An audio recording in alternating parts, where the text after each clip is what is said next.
Talking about how to child lock on MX player. Let's do this.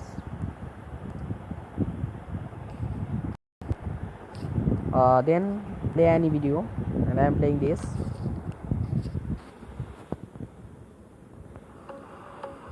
When I block it, there's message only block.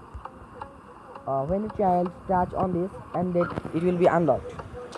So it should be a child lock, and it should be animated that children like this. Let's do this. Go to settings, on player, then controls, and there's kids lock with dash effect. Select this kids lock with dash effect, and then OK. Back to home. Then play the video. Then lock it. If you see that if the children touch on the screen, it will be animated. There are some pictures, planes, and anything else. There and sounds which the children can play with it. And how to unlock it?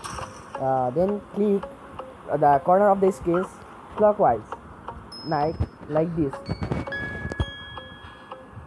So yeah, it will be unlocked. So guys, I hope it would be helpful after watching this video. If you like this video, please subscribe on our channel and keep with us.